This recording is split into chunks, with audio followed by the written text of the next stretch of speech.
inclusion from President Nixon. So the question he's asking, does the recent executive order by President Trump abolish this program, hence eliminate requirements of DBE and other minority-focused programs? This can have a detrimental effect on many of our small businesses that have traditionally received opportunities through these programs. So he said next time Stacey's on with you, if I could get her perspective on this. But it's a good thing, and it impacts your agency as well. No, From a small business perspective. Definitely. Yeah. Like I said, I think it's certainly. Thanks for the question, Louis. Yeah, no, it's appreciated. Yeah, I mean, I think it's going to be. I'm most interested to see how they intend to I guess enforce the administration of these changes in practices. In particular, in the insular possessions where people of color are the majority. You know what I'm saying? That's the delicate nature and the things that we need to finesse. Right. But that's why comprehensive review is so critical, Energy Office Director, because not every place ain't the same. No. Every place is different. You know what I mean? So that's what we got. Yo, thanks a lot. No, thank you. Power off for February. Looking forward to talk with you. Don't forget, let me walk on the chessboard. Never forget. To come up there to help you shave mahogany and all that stuff, let me know. I'm willing to do that, okay? For 2025, that's going to be the year. Thanks a lot. Don't forget your keys and all that stuff there. All right, thank you very much, Director. And a Power off for February 2025 is in the book. Be back right after this.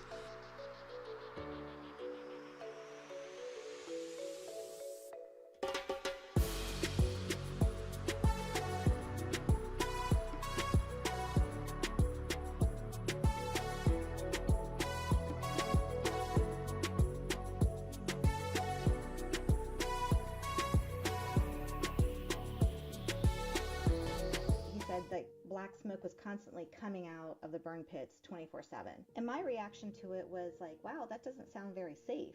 I wonder what that's about. And in my mind, I couldn't imagine at the time that type of system operating could potentially harm our service members.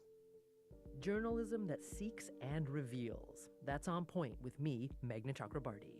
Weekdays at 1 p.m. on WTJX FM 93.1, your NPR station in the Virgin Islands.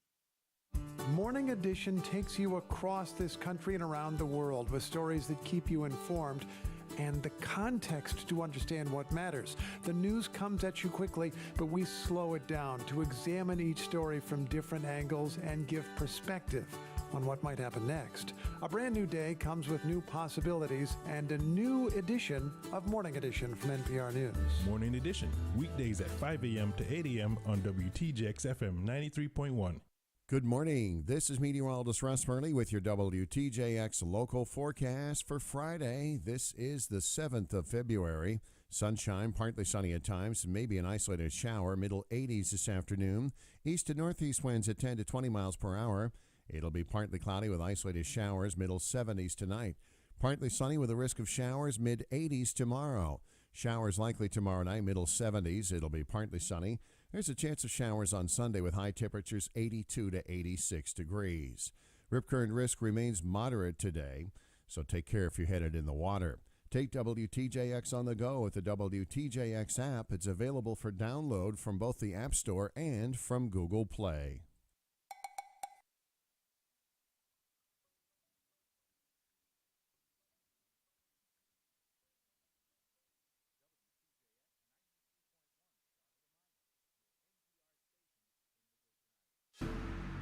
The views and opinions expressed on Analyze This are entirely those of the on-air participants and do not reflect those of the station's board, management, staff, or underwriters.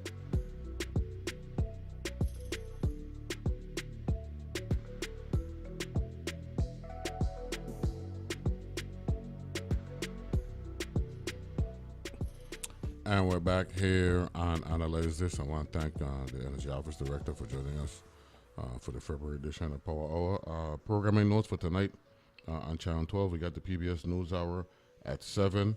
Consuelo Mac Wealth Track at 8. To the Contrary with Bonnie Irby at 8:30. At 9 o'clock, Washington Week with the Atlantic. At 9:30, Firing Line with Margaret Hoover. And then at 10 p.m., Thomas Jefferson explored Jefferson's battles with the Federalist Movement, along with his controversial relationships. And that's from 10 to 11:30. And then 11:30, Antiques Roadshow Recut. That's from 11:30 to midnight. Okay, so the news hour at 7. Consuelo Mac at 8. to the contrary at 8:30. Washington Week with the Atlantic at 9. Firing 11, Margaret Hoover at 10. And then Thomas Jefferson 11, Antiques Roadshow. Recut. Joining us in the studio is serving his third term. Not 3 full terms, but his third term nonetheless. At large Senator out of St. John, Angel Bolques. Good morning, Senator. Glad to have you in the studio. Good morning, Honorable. Glad to be here. Yolanda. Go ahead now. Good morning. Good morning, Honorable. Good to be here. Thank you for having us this morning. And also here in the studio, is the Chief of Staff? This is my policy advisor, Mr.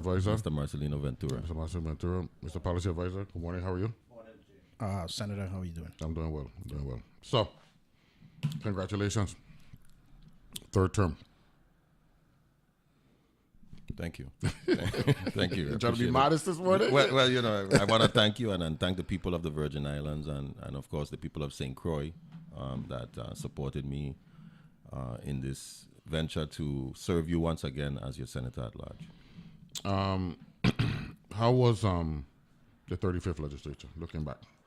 Looking back at the 35th legislature, I think it was productive. I think, you're very familiar about those caucusing situations that we have to do because we have to deliberate and be prepared before we go on the floor. So we had a number of things that came down, with WAPA, state of emergency, and other issues that came down that, we have a lot of passionate members that, express their opinions and concerns. I also happen to be one of them. And of course, we did what we had to do, and I think we did a very good job at it. Now, for those who don't know, you got roots on St. John and St. Croix? Yes. You are born St. Johnian? I'm a born Crucian.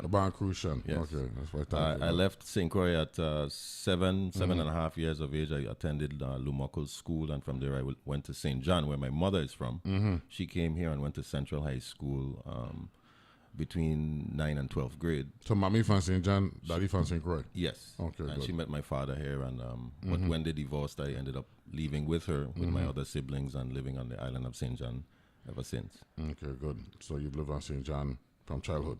Yes. Okay, yes. Good. Now, let me get a big issue out of the way.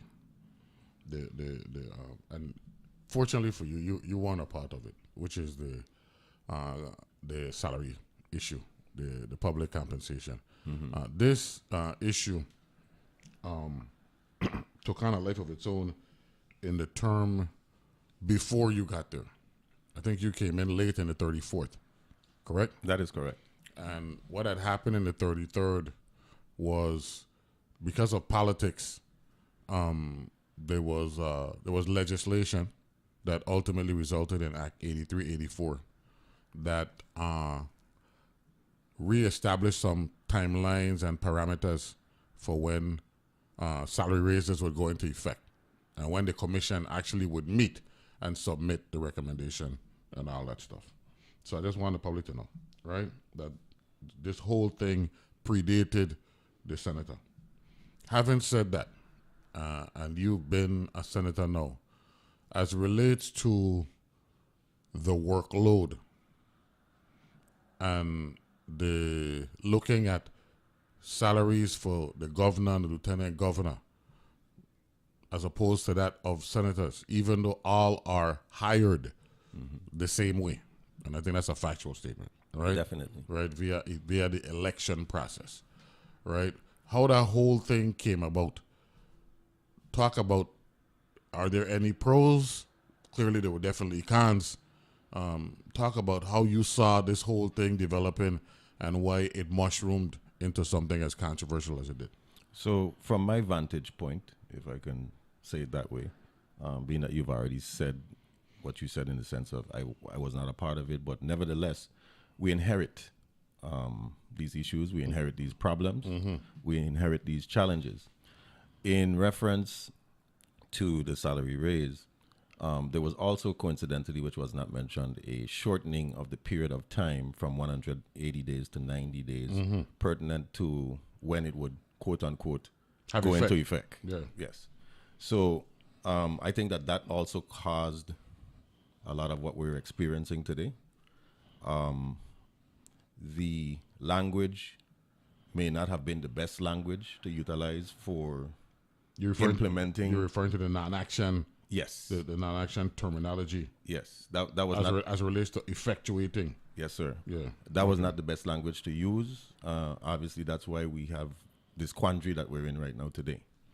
Now, the current economical environment of the Virgin Islands, in my opinion, as one senator in a body of 15, in my opinion, does not accommodate for any raises right now. However, I will say to the people of the Virgin Islands, we do a lot of work on your behalf. We work every single day. We work every single night. I have to hear it from my wife all the time. But outside of that, whenever the people decide that we should get a raise or whatever, that process should go through the proper parameters. So, in my opinion, if I can just go back to the legislation, I think that we need to revisit it, get an opinion from the judicial branch in order for us to actually take any affirmative action.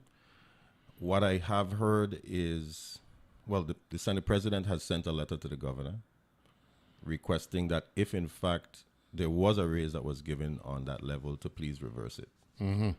We are having a meeting with the governor on the 11th of February. As of right now, I cannot give any report on that. Is that the traditional governor meeting with the entire body, or is that the majority caucus, to your knowledge? That would be the majority caucus. Okay, well, I got a suggestion for you, as someone who has been in the body, right? There's always been a protocol for the governor to meet with the entire body, welcome them up to Government House or Katerinburg, wherever it is, right? I would hope that that protocol still remains, because it's just a good thing as it relates to the public knowing that all of their elected officials, the 17 local elected officials, and even if the delegate could make herself available, what have you, that would be good as well. But the 17 local officials are sitting down, sharing perspectives, what have you. Even if you're on the same side of the aisle, I believe I go 12 deep, 12 deep on the Democratic side, or 11 deep, right? Because it's DeGraff, Johnson, Francis Heiliger. I think that's it, right? As it relates to... And Frankie Johnson. No, I mentioned him.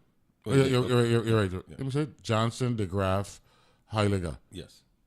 Those are the non-Democrats, right? That is correct. So you're 12 deep with Democrats. Yes. Right?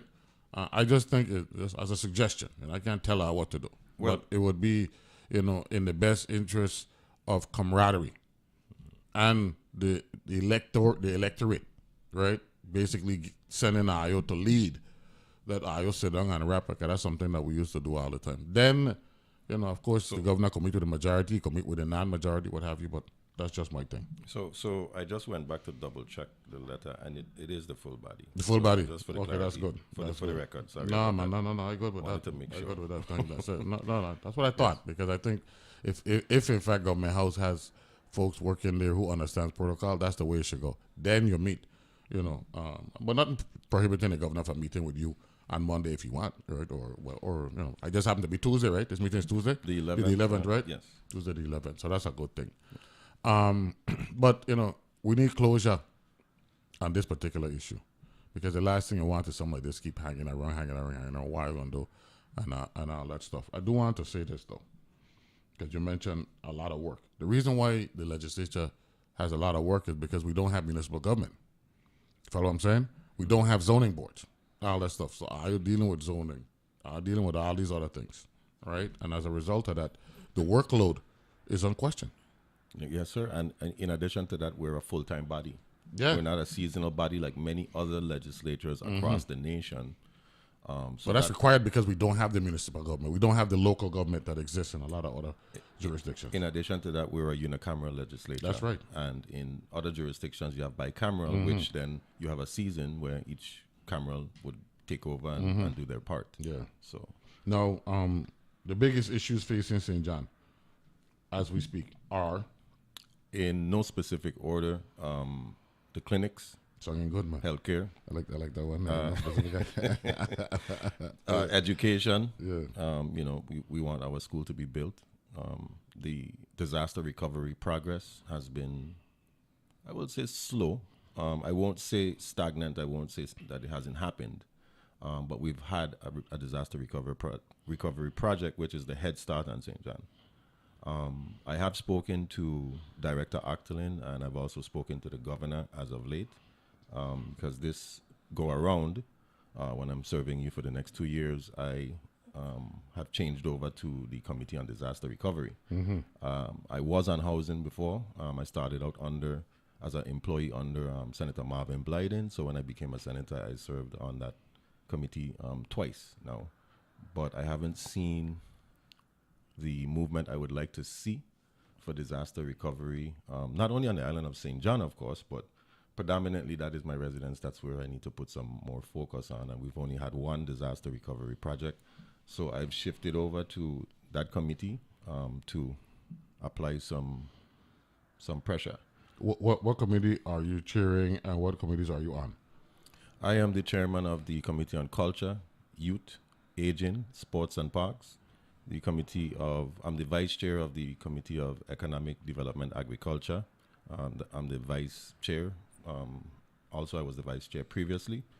I'm the member of the Committee of Housing, Telecommunications and Transportation, the Committee on Rules and Judiciary, and of course the Committee on Disaster Recovery. Policy Advisor Ventura, good morning once again. Good morning, Senator. You focusing on the Virgin Islands, or your focus is on St. Croix? No, and the territory. The territory. That's correct. What's the policy issues that you're working with on the support staff level for Senator Bolques, who is a territorial senator in every sense of the word? So what we have discovered for a number of years is that when legislations are passed and signed into law, oftentimes we hear the complaint that they are stagnant, they're not moved, they're not implemented.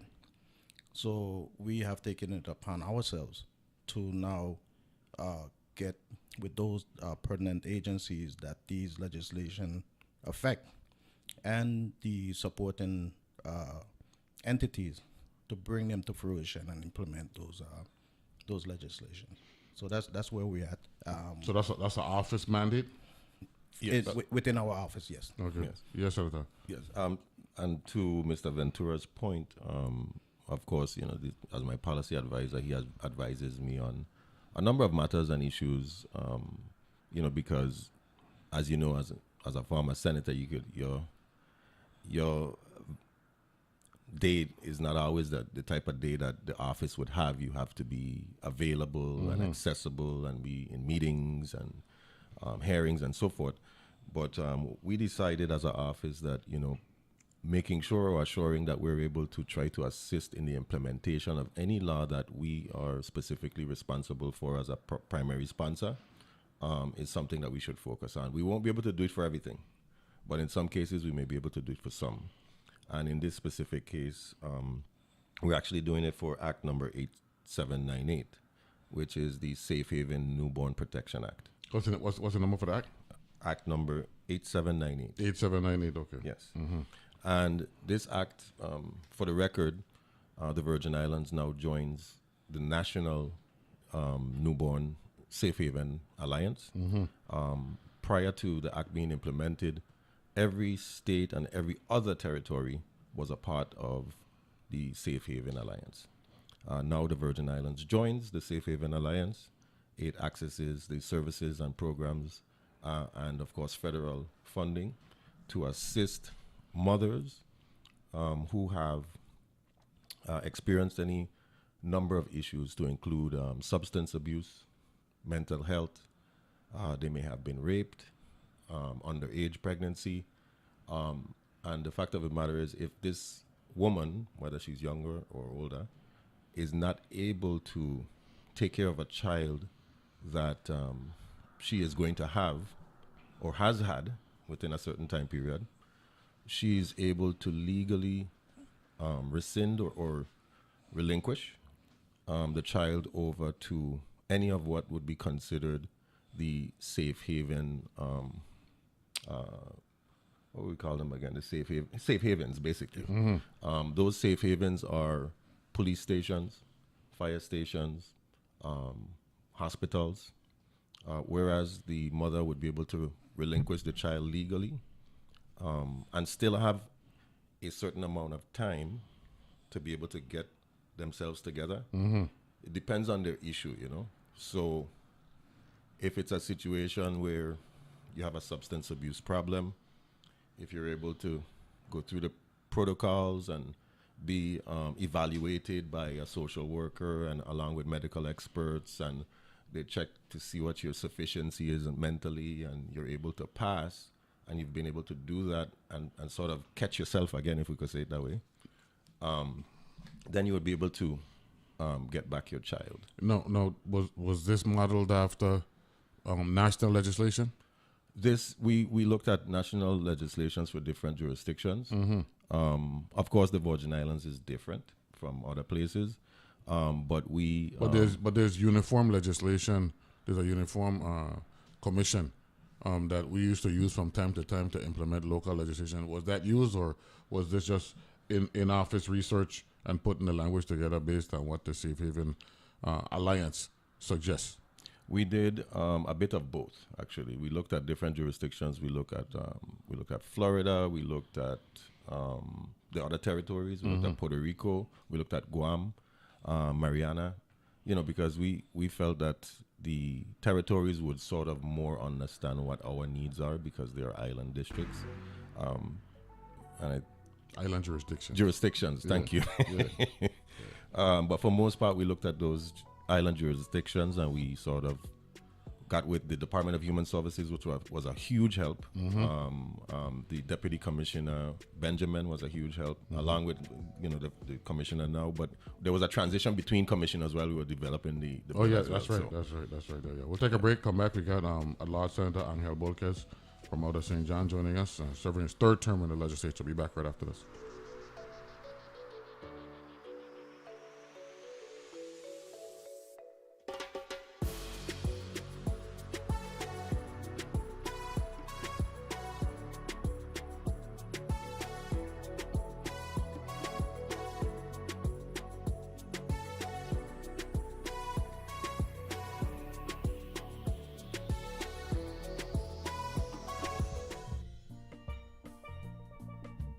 WTJX, your NPR station in the Virgin Islands, is underwritten in part by Bank of St. Croix, offering Elevate Checking, a mobile banking app, and direct deposit.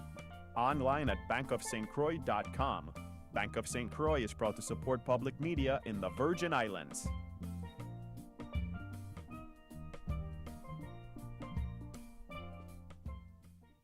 You know a good story when you hear it.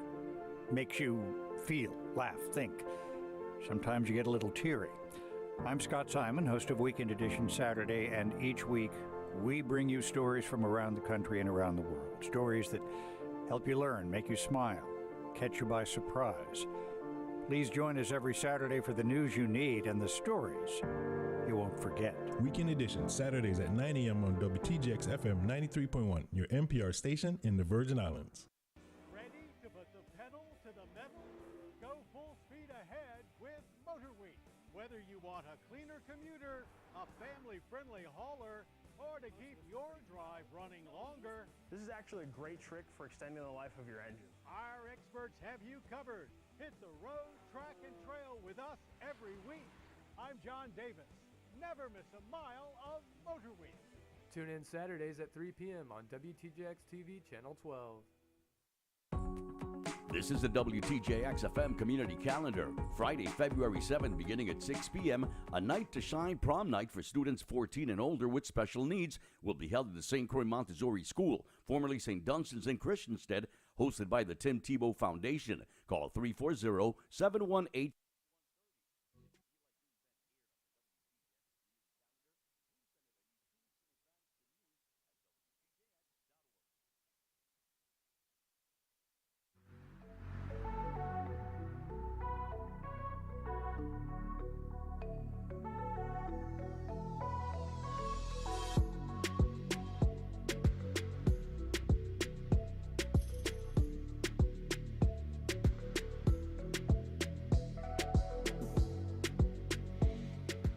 And we're back here and analyze this, and we've got Large Angel Bolques Jr.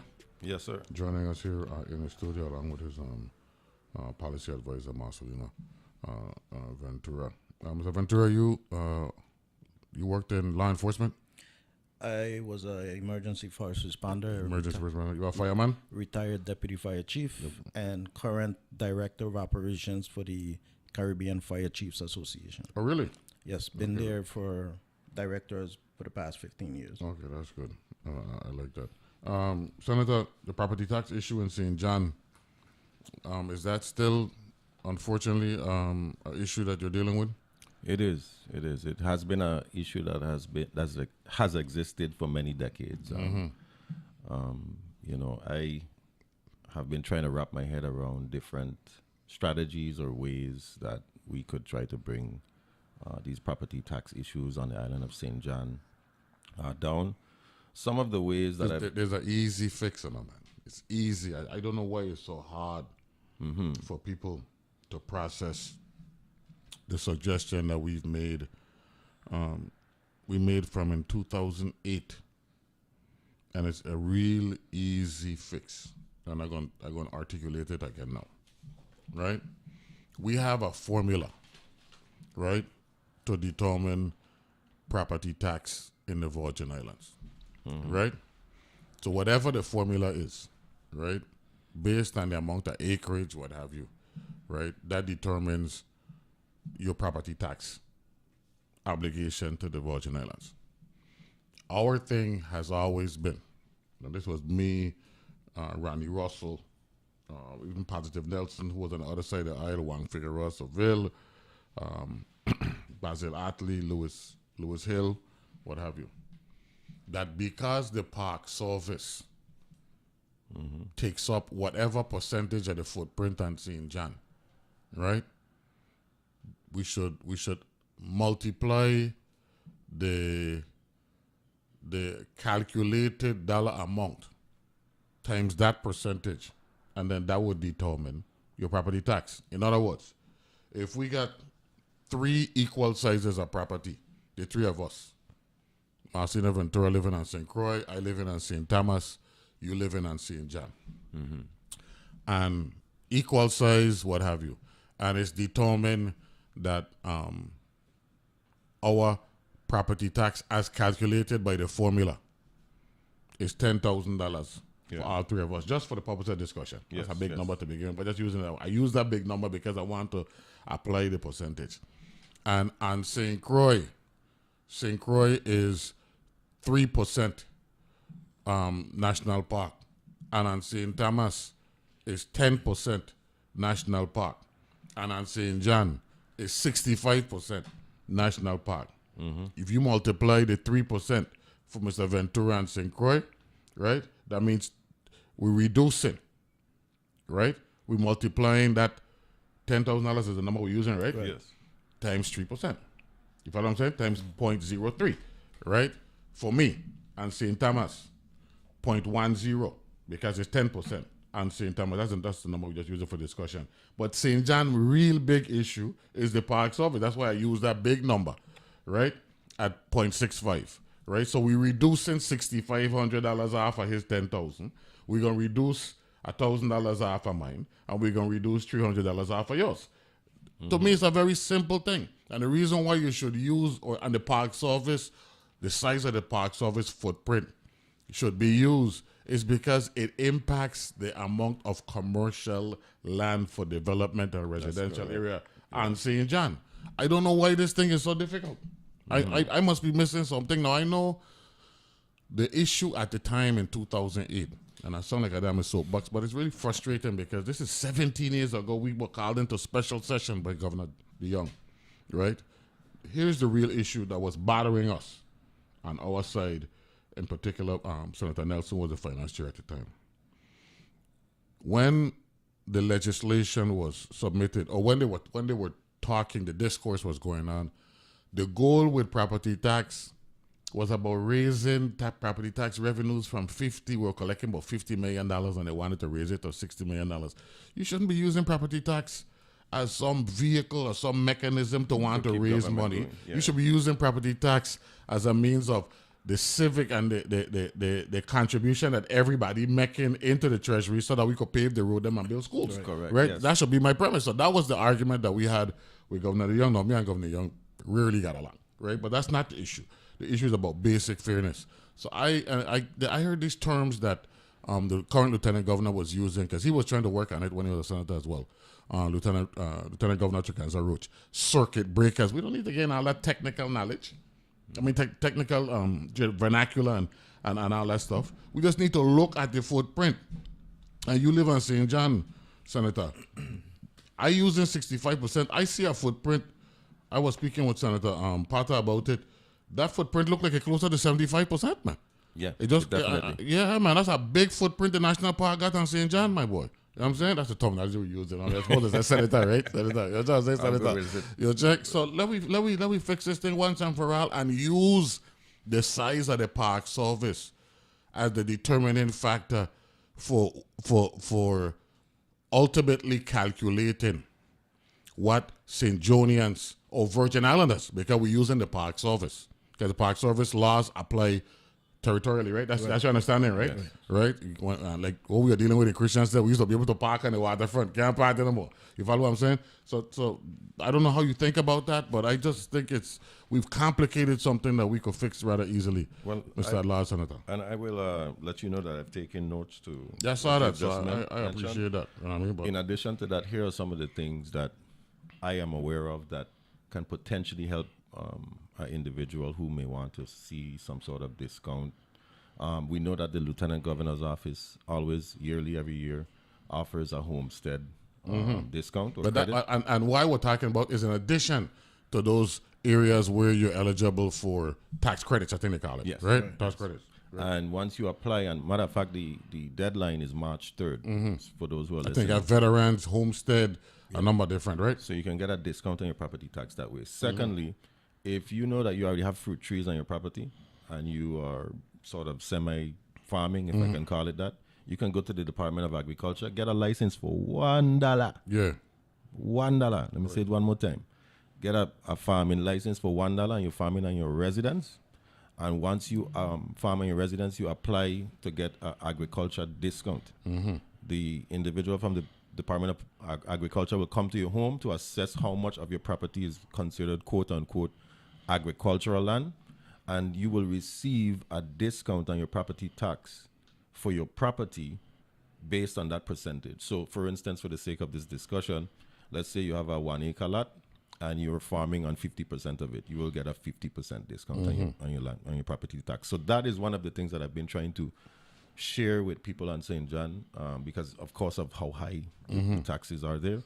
However, here is one of the things that I have been thinking about concerning how to approach this property tax issue. I believe that the property tax issue needs to be approached from this point. Creating a matrix of some sort where you would assess the value of a property based on the materials that were used to build a home. So, for instance, we know right now, today, I live in my little shanty. A man come and build a big $1 million mansion next to my my lot. All of a sudden, my land tax goes up. Now, if in fact we were assessing the materials and the square footage and the amenities of a home to assess what the property value of that specific home is, we should do it like that, individualize it and create a matrix that would be revisited every 10 years, 20 years or something of that nature concerning sheetrock, cement, stonemason. You understand? So I feel that we should go in that direction because now if I know I can't afford to pay a land tax of $5,000 a year, but still I can build a home that is Cat 5 ready with just cement blocks or there's different technologies coming out now in building, you know, so with cheaper materials but are still sturdy and strong enough to hold up to Cat 5. If I want to do a container home, for instance, you know, the value on that would be different from something that would be stonemason work. So I feel if we do it that way, then I feel that it would be more fair across the board. No, that's the outside the box creative way of looking at things. My suggestion is really as the last application to determine costs, right? Simply because, right, on St. John, 20 square miles, St. John? It's, well, I can't remember the squares right now. It's 9 by 5. 9 by 5, okay. Yeah. Yeah. I know it's a bit 84 here, I think 32 on St. Thomas, and 20 on St. John, or something like that, or 28 on St. Thomas, whatever number is. My thing is this, right? Let's say it is 20 square miles, and the park service taking up 70%. That's just for the purpose of discussion. That means you only got 6 square miles available, right, for residential and commercial activity, because 14 miles gone. That's what 70% represent out of 20 square miles, right? So the last application should be how much is available for property tax owners. I mean, property owners, because you ain't owning a property in the park service, but you're owning, everybody is owning property outside the park service. So that would be the last, after we apply all of the different tax credits and all that stuff. It is totally unfair for any jurisdiction, not just St. Jonians, any jurisdiction, that Marcelino Ventura, a billionaire, could come to St. Croix. Thank you. Right? Could come to St. Croix, see property, and let's face it, we need to really just start giving our people and the territory credit. Folks come here and they don't believe that paradise, actually, heaven exists on earth, right? They come to the Virgin Islands, all they're thinking about is, I want to be here more than where I make my money on the mainland. That's right. Right? So if that's the case, I want to buy property. They buy property. They construct. I remember in the early, between the late 90s to mid 2000s, every day, the line out there by Red Hook to catch a ferry, because house for building in St. John, just on a frightening basis, and not small house neither, right? And you got all these indigenous families over there, Sewers, who else you got? Sprouse, Smiths. right? Smith, right? You name it, right? Boynes, right? Boyd, right? All these names, right? They own property there for generations, going back to 1733. Of course, that's a very special year, a historic year. And then Marcelino Ventura and Neville James, we strike it rich. We made some investments on Wall Street. Next thing you know, we got disposable income. We want to be somewhat isolated. And we find out there's an island known as St. John. And we go to St. John and we buy up from a limited amount of land to begin with, because only 30%. Yes. Right? Because the footprint for the park service is 70%. And we construct our mansions next to a sewer, next to a marsh. That's another name, right? Another powerful name out of St. John, right? Moorhead, right? And they got their nice little 3-bedroom family house, and they're paying next to nothing in property taxes because they don't have this big footprint. And me and Marcelino show up and we knock up 2 monster house there. And the next thing you know, when they get their property tax bill, they get priced out of where they live, and their property, there's something fundamentally wrong with that. That is something wrong with that, definitely. I do not agree with it. And I prefer to see a more individualized matrix of sorts, in the sense of determining or assessing what the property tax would be. That's what I would definitely lobby for. In addition to actually, looking over what you just mentioned, which I've taken note of, I'll do some investigation and. There's a counter argument. One of my friends sent a text message, and I'm gonna bring it to the conversation. He said, "Y'all being ingenious. People reap the benefits of increased value, so they pay costs too. These same people selling and renting at absurd rates." Well, look, that is a fact. I'm not denying that, but what I'm saying is that's not everybody. You follow what I'm saying? I mean, that's an isolated situation. So what about those people who are not doing that? And that's the reason I'm not knocking capitalism, because I know that's the structure under which we live in this Republican form of government. But the reality is, just because Neville and Marcelino moved next to Angel, and Neville and Marcelino got disposable income, and because we build our big house, we raise the value of your property. Correct. Right? And that now means that you have the ability to go to the bank and borrow at a higher level. It still don't mean that you have the disposable income to live like how me and Marcelino living. So what about that part of the deal as well? You know what I'm saying? So his argument technically is correct, but in reality, from a disposable income standpoint, me and Marcelino got it. You don't have it just because the property, the value of your property gone up. That is correct. We have people who are land rich and money poor on the island of St. John who are considered to be locals or ancestral or however you want to say it. He just text me back and said, understand your position. and I want to bring up something. But he is factually correct. You know, let's face it, you can go to the bank now, right? If they send you a property tax bill that is exponentially higher than the ones you had prior to me and Marcelino being there, that means that you have the ability now to borrow against property that has been, what's the term? There's a term that you use. I'm missing the term. Value. Let's use the value, right? At a higher level. But that don't mean, based on what you just said, just because you're land rich, that don't mean you got $1. That's correct. You know what I'm saying? That has been particularly the case historically for quite some time. I mean, we do have some families who have worked very hard, created businesses on the island of St. John that are doing very well. But I wanted to just shift gears over next door to Tatola. See, now Tatola has a whole different system. Okay. And that system is the belongers system. Yeah. So you don't necessarily see that type of thing happening over in the BVI. And I told one of my listeners, I got the greatest audience, a capital gain. That's a capital gain. Capital gain. Yeah, capital gain. That's the term. But the belonger approach, well, that's to protect the people of Tortola. That's correct. From Neville and Marcelino coming in there. Correct. And doing what has happened in a lot of islands. Now, what happened with the 5th Constitutional Convention is I feel like they tried to that was an issue. Well, that's something for them to look at in the 6th Constitutional Convention. I have to look at that. So we're good. Yeah. Great conversation going on here with that large senator. When we come back, we'll talk about his legislation that he's looking at moving in 2025 and 2026. We'll be back right after this.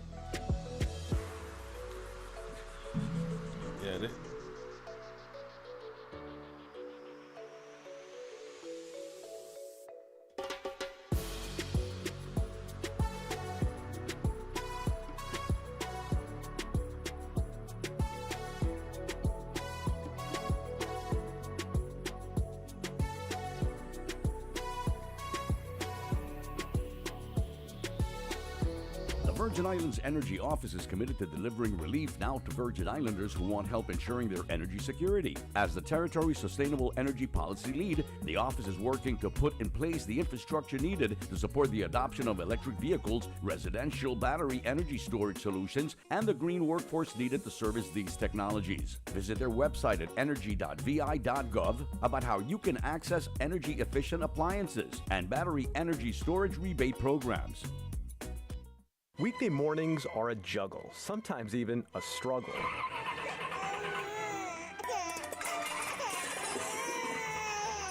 Morning Edition from NPR News eases you into your day and keeps you company through the chaos of a busy morning. Hear interviews that give you context on the day's biggest stories, along with reporting and updates on the latest breaking news. Stay on top of the world with Morning Edition every weekday. Morning Edition, weekdays at 5 a.m. to 8 a.m. on WTJX FM 93.1. You know a good story when you hear it. Makes you feel, laugh, think. Sometimes you get a little teary. I'm Scott Simon, host of Weekend Edition Saturday, and each week we bring you stories from around the country and around the world. Stories that help you learn, make you smile, catch you by surprise. Please join us every Saturday for the news you need and the stories you won't forget. Weekend Edition, Saturdays at 9 a.m. on WTJX FM 93.1, your NPR station in the Virgin Islands. Human beings have been making music for tens of thousands of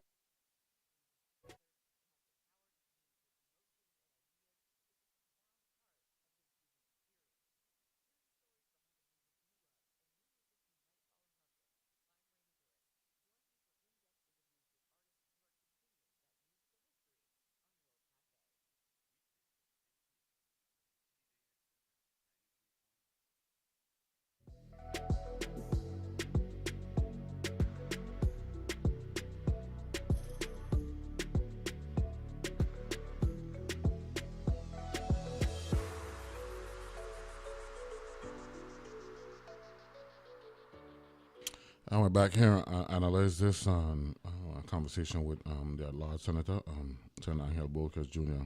From Outer St. John, along with his policy advisor, Marcelino Ventura.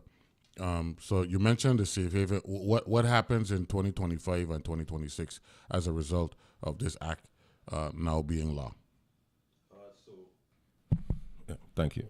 So currently, before I say that, once the law had passed, being that my policy advisor, Mr. Marcelino Ventura, is one of the directors for CAFC, which is the Caribbean Association of Fire Chiefs, we invited them to one of their conferences for them to speak to all of the fire chiefs around the entire Caribbean about the law that was passed here in the Virgin Islands. And we're talking about Caribbean islands in the British as well. So, just to introduce them to what we were doing here in the Virgin Islands in the event that any of those islands would want to incorporate such an act.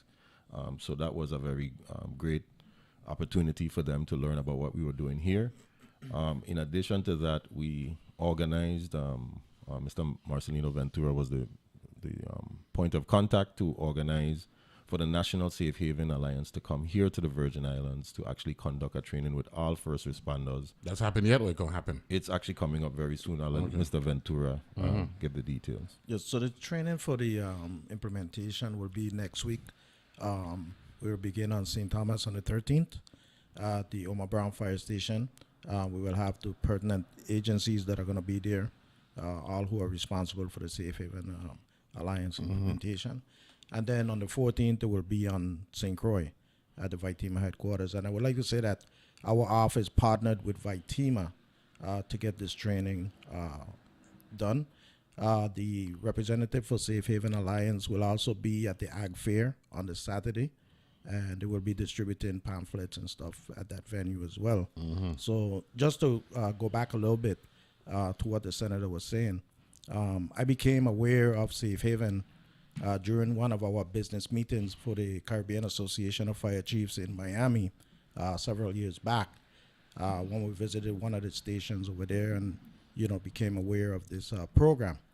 And I thought it was something that would be very beneficial to us here in the Virgin Islands as well. So doing the research on it and whatnot. And then subsequently, when I met the senator and we came on board and stuff, I discussed it with him and I told him, this is something that I think can work for us here in the Virgin Islands, and it's something that we don't need to reinvent the wheel about. Okay, good. So the training for St. Thomas and St. John will take place at the Omar Brown Station on Thursday? On the 13th, that's correct. The 13th, and then at Vitima on Friday? On Friday the 14th. Here on St. Croix. Yes. Okay, good. So where they will learn about all the procedure in accepting and what needs to be done, how it needs to be done, so that, we're able to accommodate an issue that could potentially happen, which does happen, but we live in a small island community, and historically it's usually, I know my grandmother or somebody in your family takes their child, but we have a lot of people migrating here who do not have strong family structure, and potentially we want to be prepared, we want to be proactive. I like to think of myself as a proactive senator. I don't want to wait until something happens in order for me to be prepared for it. I think proactivity helps push us forward a lot more quickly than just waiting until something happens. Now, other pieces of legislation, you mentioned the recovery and you mentioned the school. What's the status on the school right now? We just had a meeting recently with members of Whit O'Brien, my office and I. That meeting, particularly, These are the long-term consultants for the recovery. Yes. Yeah. Yes. They are dealing with what would be considered the preliminary permit process.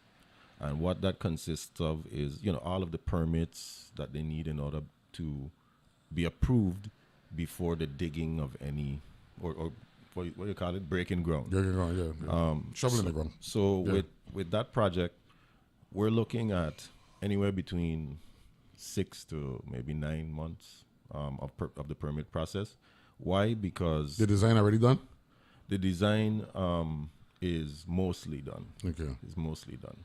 It's not finished. I think I had a conversation with Commissioner Wells Hedrington, and we spoke about that generically. So I was wondering if between when we had that conversation and what you're hearing now, if we had any forward movement. So we're actually focusing on the permit window now. That's what you're talking about. Yes, because Okay. there has to be a level of assessments to include, being that it was formerly National Park, and we know that we have the graves of some enslaved individuals on there. Yeah. So there has to be the Historical Society, Conservation. They all have to go and do their assessments. DPNR. DPNR, basically. In addition to that, there has to be an assessment for the trees. So they have to go through every single tree on the property. When we come off the dock, where we going? When we come off the dock, we're going straight up to the roundabout. Past the legislature? Past the legislature, Yeah. go up past the school, go to the roundabout, keep going straight. You're going to keep going straight past the clinic. You know where the clinic is? Yeah. Past heading East Bar and Restaurant, and if you know where that is. You're going to head out to Adrian, where the senior center is. And it's on the left-hand side of where the senior center is, all of that property there, going up to the corner. Okay. Yeah. Okay, so it ain't a long drive per se, or a long transport per se from when you get on the dock in St. John, in Coos Bay. No, I would say 5-7 minutes. Okay, good. And this is going to take us all the way to 12th grade? All the way to 12th grade. This is K to 12? K to 12. Okay. Yeah. What happens to the current Julius Pro facilities, based on your knowledge? They're going to be retrofitted for something else? Very good question. I have plans. Well, this is I have plans that I hope my colleagues support. Okay, good. Okay, well, I gotta ask that question because if we're going to vacate that property, that means there's a building there. Yeah, You know one what I'm of the biggest issues on the island of St. John is that we pay the highest taxes per GDP, and we receive the least amount of government services. And while we Per have capita, yes, Yeah. sir. While we have technology on our side, and the GVI is going through a technological transformation, providing accessibility for online services, nothing beats face-to-face. Nothing beats that interaction, that P2P, person-to-person, you know? I feel that we should finally have some sort of complex that would be able to house maybe not every single agency, but we're talking about some of those agencies I figure that's what we're thinking that about. are missing. But whereas we also have spaces that can be utilized for functions or some sort of conference or meeting area. I think right now, as it stands, the people of St. John don't have an area where they could just congregate and just do. Well, the legislature has been a de facto location. Technically, yes. Yeah. Yes. So that's. I figured that's what it was, and it makes sense. That transition there. Would make sense. In addition to that, I don't know if you know where the annex is across the street. Yeah. The smaller building. Yeah. Now the legislature, we like to beat people up and say you're paying too much rent, right? But we don't own our property on St. John. We rent it. So I feel that annex, the one across the street, would be a good place for us to house our own legislature. Square footage the same? It looks close. I gotta talk to some people. This is what I'm thinking personally. Okay. We pay our share of rent too. Last legislature, in the 35th legislature, I was able to push forward a bill to purchase the Department of Labor. So now the Department of Labor does not have to pay any rent. And I'm very, very big on that. Purchase Department of Labor building. Building. Yes. Yeah, not the department itself. yes. Yeah. Correct. Yeah. Thanks for the clarity. Yeah. So now when we do our budget markup, it does not have to include rent because the GVI owns the building. No, that's a good move. I would like to see that happen a little bit more throughout the GVI. So that we can try to bring down those costs, because we could utilize that money in more important areas. Programs for youth and aging, services, What were the big losses with Irma?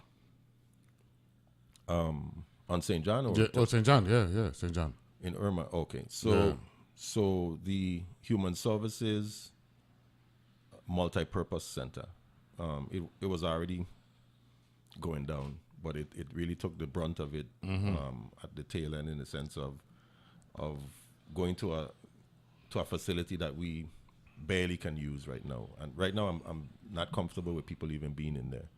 Obviously the Julius Sprouse School, in addition to that, the clinic, we took a lot of hits. We took a lot of hits. The Castro Clinic is going to be rebuilt, the one right down in town. So they're going to raise it because it's in a flood zone. They're going to make some modifications. I don't know what's going to happen with the EMT section of it. I don't know if that's included in the plans, but we know that EMT and fire has merged. So even our fire station, it's non-functional. They're in modulars. So we have a lot of disaster recovery projects on the island of St. John that need desperate attention. And that is why, like I said earlier, I shifted over to the Committee on Disaster Recovery because I plan to pay a lot more attention and apply a lot more pressure. What's the biggest needs for Coral Bay right now? In my opinion, Coral Bay needs a police station, one. In addition to that, Coral Bay could see some economic activity. I know in previous years that have passed, there has been a discussion surrounding the marina. I don't see the marina as a bad thing. Summers End you're talking about? Coral Bay. Yeah, Summers End. Summers End, right? Yeah, okay. And matter of fact, I was talking to Rocky the other day along with Myron Anthony. We call him Ants, an older guy in his late 80s. And he made me aware, because I just come here, that there was a dock on Coral Bay that was the main port for Coral Bay because Coral Bay used to be more so the town more than Cruise Bay. Correct. I learned that from Rocky and doing my research subsequent to that. Yeah, so we were on a three-way call because I was with Myron and I ended up calling the senator, because the senator's father came up in the discussion.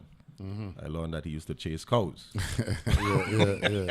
Senator Leibert spoke about his dad, doing his thing. And he was a fireman too, Mr. Ventura, in case you didn't know. So I learned a lot about But Myron is the individual who just has a lot of history and he teaches people things. But nevertheless, sorry to cut you off, sir. No. But he was making me aware that BVI entered the Virgin Islands there. They had a little customs section there for people to check in. Everything was there in So I asked him, I said, but what happened? Yeah. I said, what happened? He said, I can't tell you. So all entrance into St. John from the BVI happens at Cruise Bay now? Yes. There's no entrance or no legal entrance in Coral Bay. In Coral Bay? No. Okay, no. Interesting. But hopefully we could get back to that, in my opinion. Well, Alvis, talk to Alvis, another historian as well. Christian. Yeah. Yes. Yeah, talk to Alvis. Alvis can let you know what's going on. St. John, in general, though, Trunk Bay, #1 beach in the world. According to the publication, that's an awesome thing. I was told Jimmy Weber called in and said, "Leave it alone, don't touch it." So that's the suggestion. I just wanted to maintain its #1 status. But I was talking to Eddie Bruce. They know of Trunk Bay, but we got beaches just as beautiful as Trunk Bay all over St. John. It says St. John is beach haven. I know you're talking about safe haven. Yeah. But from a beach haven standpoint, the island of St. John, 27 of them, I think, or 28. It's close to 30 for sure. Yeah. So that environmental standard that exists on St. John, I'm sure you want to preserve that. Most definitely. And good national park, bad national park. They're good for that. They are actually one of the main reasons why St. John is the way that it is. Now, we can't say that they have always been good to us. I think any organization is a reflection of the leader. So we may have had a lot of different leaders that did not focus or take the time to, communicate with the people, the residents, and or did not respect them or wasn't fair to them in the past. But I feel that, as of late, we've had more of those leaders, those superintendents that have been open ear and have been balanced and fair.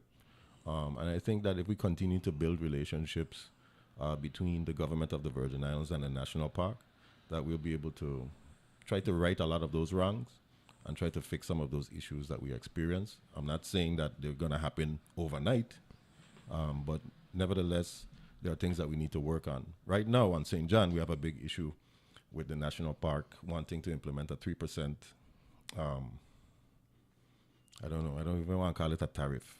We know the tariff discussion getting hot, but 3% it's a transaction fee for taxi drivers. Oh yes, I heard about that.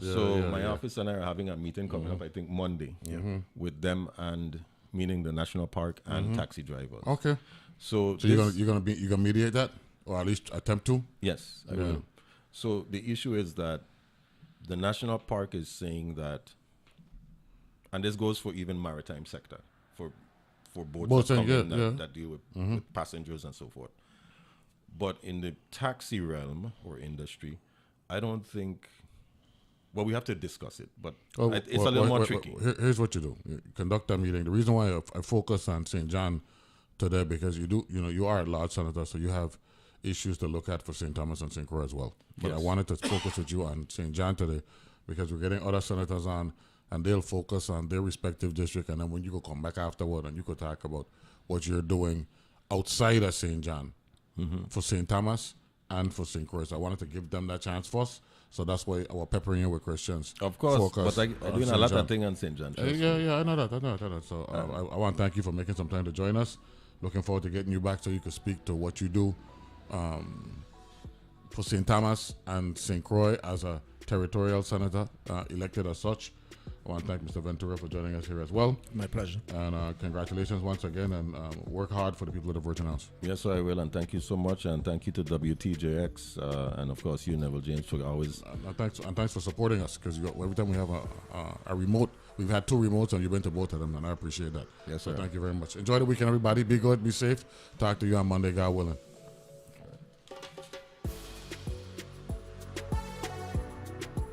The views and opinions expressed on Analyze This are entirely those of the on-air participants and do not reflect those of the station's board, management, staff, or underwriters. Analyze This with Neville James is underwritten in part by